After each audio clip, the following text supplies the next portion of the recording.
গতকাল থেকে নিম্নচাপের কারণে যে বৃষ্টি হচ্ছে এতে সারা ত্রিপুরাজ্যের সাথেই সাবরুমেও ফেনী এবং মনু দুটি নদীতেই একটু জল ফুলে উঠেছে, যদিও এখনও ঠিক সেরকম বিপদসীমা উপরে ওঠেনি।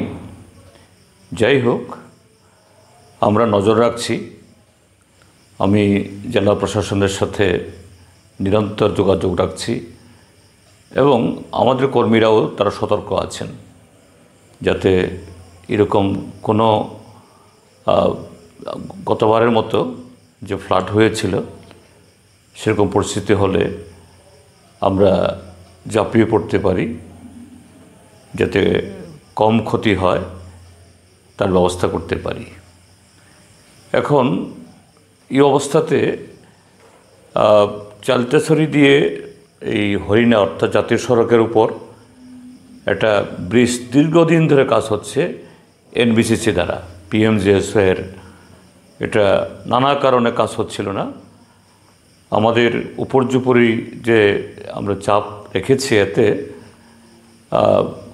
ব্রিজের যে উপরতলায় এই তার যে মূল ইয়েতে আর কি, এই কি বলে ছাদের অংশে ডালাই টালাই ইতিমধ্যে শেষ হয়েছে, কিন্তু তার দুটো অ্যাপ্রোচ, দুদিকে এই যে কন্ট্রাক্টর এই ব্রিজের কাজ পেয়েছে তিনি এটা করছেন না, এটা নাকি তার এই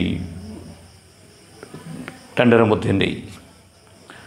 আজকে আবার এই বৃষ্টির কারণে সেখানে আমাদের সরকার থাকার সময়তে যে একটা ফুটব্রিজ ছিল আরডি থেকে করেছে, এটা জলে ডুবে গেছে। এখান দিয়ে হাঁটা চলা করার কোনো সুযোগ নেই।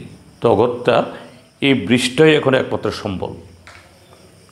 তো আমি একটু আগেই পিডব্লিউডির চিফ ইঞ্জিনিয়ারের সাথে কথা বলেছি, সাবরুমের এক্সিকিউটিভ ইঞ্জিনিয়ারের সাথেও, যাতে খুব দ্রুততার সাথে যাতে তার দুদিকের অ্যাপ্রোচ চালতাছড়ির দিকে এবং এই হরিণা বাজারের দিকে, সেখানে অন্য এজেন্সির জন্য অপেক্ষা না করে পিডব্লিউডির জন্য কাজটা করে দেয়। তো চিফ ইঞ্জিনিয়ার বলেছেন আমাকে, ঠিক আছে, তিনি কালকেই যোগাযোগ করবেন এবং যত তাড়াতাড়ি সম্ভব কাজটা করে দেবেন। একই সাথে আমি আবার মনু শ্রীনগর রাস্তায় যে অচল অবস্থা, এটা গত ফ্লাডেই ব্যাপক ক্ষতি হয়েছিল, কিছুটা মেরামত হয়েছে কিন্তু সম্পূর্ণটা হয়নি। আবার বর্ষা চলে আসলো। আমি সেটাও বলেছি যে এক্ষুনি তার কাজ করা যাবে না, সময় নেই এখন, কিন্তু এই বর্ষাতে যাতে যোগাযোগ, গাড়ি চলাচল যাতে বন্ধ না হয় এটা নজর রাখতে, এবং বর্ষা শেষ হলেই যাতে পুরো এই রাস্তাটার নতুন করে যেন কাজ হয়। চিফ ইঞ্জিনিয়ার বলেছেন তিনি এটাকে খুব গুরুত্বের সাথে দেখবেন। একই সাথে বৈষ্ণবপুরের একটা ব্রিজ ভারী লোড গাড়ি যাওয়ার জন্য মাঝখান দিয়ে এটা ভেঙে পড়েছিল। তো পিডব্লিউডি আজকে কাজ শুরু করেছে, অন্য জায়গা থেকে বেলি ব্রিজের অংশ নিয়ে এসে এক্ষুনি আমাকে এক্সিকিউটিভ ইঞ্জিনিয়ার জানিয়েছেন 5-6 দিন লাগবে। তো তারা কথা রেখেছেন, আজকেই কাজ শুরু করেন বলেছেন, কাজ শুরু করেছে বৃষ্টির মধ্যেও। আমি তাদেরকেও ধন্যবাদ জানিয়েছি।